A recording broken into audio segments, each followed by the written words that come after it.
பச்சை கலர் சட்டை போட்டவங்க தான் பொய் சொல்ல மாட்டாங்கன்னு சொல்லுவாங்க. ஆனால் பச்சை பச்சையாக உண்மையை சொல்லுவாங்க, ஒரு நம்பிக்கை இருக்குது. கார்த்திக் ஐயா அவர்களை நேராக மேலைக்கு வந்து சிறப்புரையாற்றும்படி அன்புடன் அழைக்கிறோம். அவருக்காக எங்கள் பாலாசர் ஐயா சிறப்பு ஒரு விருந்து கொடுத்த மாதிரி பொன்னாடை கொடுத்து கௌரவப்படுத்துவாங்க. வாங்க ஐயா.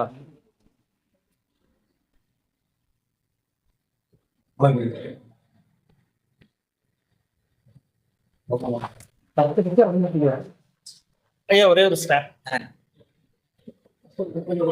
பச்சை பச்சை ரொம்ப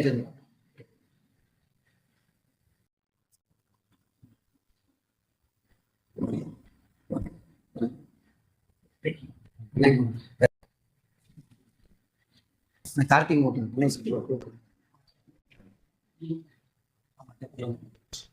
இல்ல ஒரு செகண்ட்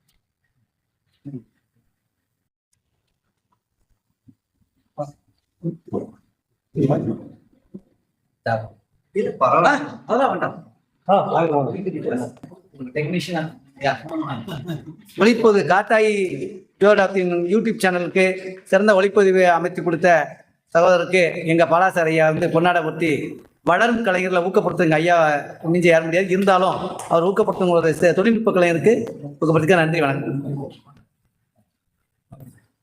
சரி வாங்க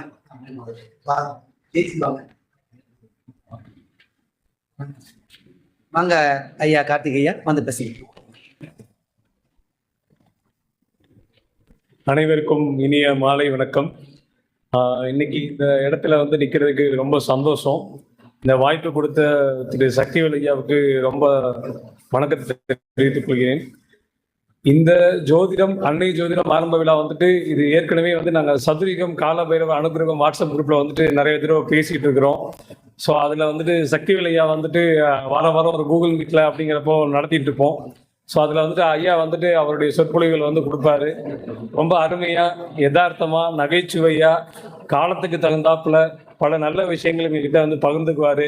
அவர்கிட்ட இருந்து நிறைய விஷயங்கள் கற்றுக்கிட்டோம்.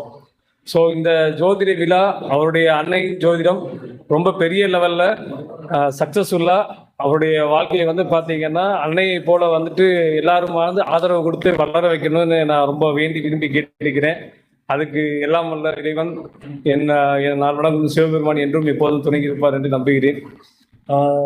சார் வந்து பார்த்தீங்கன்னா அவர் பலகலை வித்தகர் அப்படின்னு சொல்லி நம்ம சொல்லலாம்.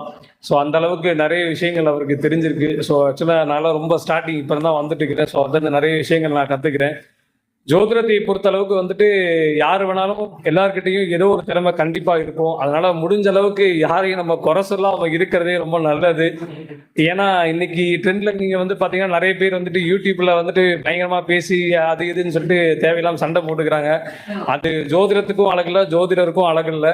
ஸோ முடிஞ்ச அளவுக்கு நல்லதை பேசி நம்ம நிறைய பேருக்கு நல்ல விஷயங்களை வந்து பரப்புவோம். நமக்கு தெரிஞ்ச விஷயங்களை வந்து ஷேர் பண்ணுவோம். அது ஒரு சில பேருக்கு புதுசாக இருக்கலாம், ஒரு சில பேருக்கு புதுசாக தெரிஞ்சுக்கலாம். அது மூலிமா அவங்களோட வாழ்க்கையில் டெவலப்மெண்ட் ஆகலாம். ஸோ வந்த கருத்தரங்களை ஒரு சின்ன விஷயங்கள் அவர் பச்சையாக சொல்லணும்னு சொன்னார். ஸோ பச்சையாகவே சில விஷயங்கள்லாம் சொல்லிடுறேன். ஸோ அது உங்களுக்கு ரொம்ப யூஸ்ஃபுல்லாக இருக்கும்னு நம்புகிறேன். சரிங்களா? ஸ்டார்டிங்கில் சார் வந்து சக்தி நேஷன் சார் இங்கே மீட்டிங் போகிறப்ப வந்துட்டு நவகிரகங்களை தினமும் வணங்க வேண்டும் அப்படின்னு சொல்லி ஒன்று சொன்னார். ஒரு ஜோதிடராக இருந்தால் நவகிரகங்களை தினமும் வணங்க வேண்டும் அப்படின்னாங்க. ஸோ இதில் வந்துட்டு ஒரு சூட்சமாக சின்ன விஷயம் நான் சொல்லிடுறேன். நீங்கள் விநாயகர் பெருமானை வணங்கினாலே நவகிரகங்களை வணங்க மாதிரி தான் கணக்கு. ஏன்னா நவகிரகங்களில் கேது பகவான் தான் இருக்கலே வலிமை வாய்ந்தவர். ஸோ அவருடைய அதிபதி வந்துட்டு பார்த்தீங்கன்னா விநாயகர். ஸோ எந்த ஒரு காரியத்தையும் ஆரம்பிக்கிறப்போ முன்னாடி நம்ம கணபதி ஹோமம் ஸ்டார்ட் பண்ணுறோம். கணபதி வச்சு தான் எல்லாமே நம்ம பண்ணுறோம். ஸோ கணபதியை வணங்கிட்டு எந்த ஒரு விஷயமும் செய்யும் போது அந்த விஷயம் ரொம்ப சிறப்பாக நல்ல விதமாக நடக்கும்.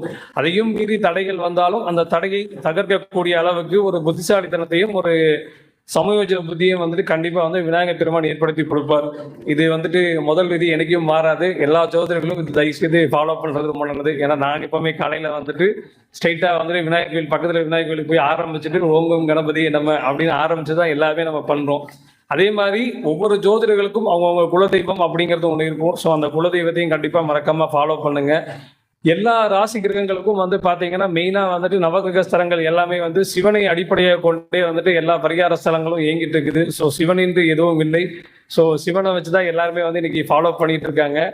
இங்க இருக்கிற இந்த நவகிரக ஸ்தலம் ஐ மீன் இங்க ஸ்ரீவைகுண்டம் வந்து கள்ளபிரான் ஒரு பக்கம் இருந்தாலும் நவ கைலாசநாதரா வந்து சனி பகவானே வந்து இருக்காரு.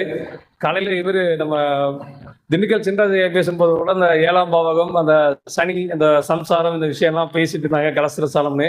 ஸோ சனி பகவான் வந்து பார்த்தீங்கன்னா ஜோதிடத்தில் ரொம்ப மிக முக்கியமானவர். காலச்சக்கரத்தோட 7ஆம் வீட்டில் தான் வந்து அவர் உச்சமாகிறாரு. இதில் ஒரு முக்கியமான கவனிக்கப்பட வேண்டிய விஷயம்னா, பொண்டாட்டி ஏதாவது பேசுனாங்கன்னா எஸ் ஓகே ரைட் அப்படின்னு சொல்லி போய்கிட்டே இருக்கணும். எக்ஸ்ட்ரானமாக நம்ம பேசணும்னா அது அப்புறம் வந்து வீணாக தேவையில்லாத சில சண்டைகளும் மன வருத்தங்களையும் தான் உருவாக்கும். அது எப்பேற்பட்ட ராஜாவாக இருந்தாலும் சரி, இது இன்னைக்குமே நம்ம மனசில் வச்சுக்கணும். ஏன்னா வெளியில நம்ம 1000 பேர்கிட்ட சண்டை போடலாம், அது வேற விஷயம். ஆனா வீட்டுக்குள்ள ஒருத்தர்கிட்ட வந்துட்டு சமாதானமா போனாதான் நம்ம வாழ்க்கை நல்லபடியா இருக்கும். ஏன்னா நம்ம தூங்குற இடம் அப்படிங்கிறது வந்து பாத்தீங்கன்னா காலச்சக்கரத்தோட 11ஆம் வீடு தான் வந்து லாபஸ்தானம். ஸோ அந்த இடம் நல்ல விதமா இருந்தாதான் 12ஆம்ங்கிற தூக்கம் நல்லா வரும். இல்லைன்னு வச்சவங்க தூக்கமே வராது, நைட்டு பூரா முடிச்சுக்கிட்டே இருக்கிற மாதிரி தான் இருக்கும். தலைப்பகுதி மேஷம் அப்படின்னு எடுத்துக்கிட்டீங்கன்னா கடைசியா முடியறது வந்துட்டு மீனம் அப்படின்னு நம்ம சொல்லுவோம். இதுல வந்து பாத்தீங்கன்னா அதுல சனிபானோட நட்சத்திரம் இருக்குது. அதனாலதான் சம்சாரத்தை நல்ல விதமா வச்சுக்கிட்டாலே லைஃப் வந்து நல்ல விதமாவே இருக்கும் அப்படிங்கிறது சொல்லிக்கிறேன். ஸோ டைமிங் ஆல்ரெடி ரொம்ப முடிவாயிட்டு இருக்குது. ஸோ எல்லாரும் கிளம்பக்கூடிய நேரமா இருக்கிறதுனால இத்துடன் இந்த சிறிய உரையை முடித்துக் கொள்கிறேன். நன்றி, வணக்கம்.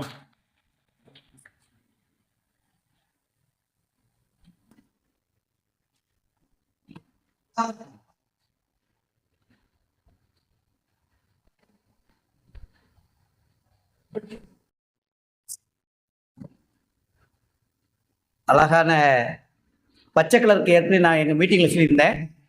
ஒரு சிறப்பு, இந்த ரூபா நோட்டுத்தாளில் பிரிண்ட் ஆகும் பொழுது, ரூபா நோட்டுத்தாளில் பிரிண்ட் ஆகும்போது பச்சை கலர் நோட்டு அடிச்சா பஞ்சிங்க நிற்கும். சிவப்பு கலர் நோட்டு அடிச்சா 2000 தாள் இப்போ காணும்.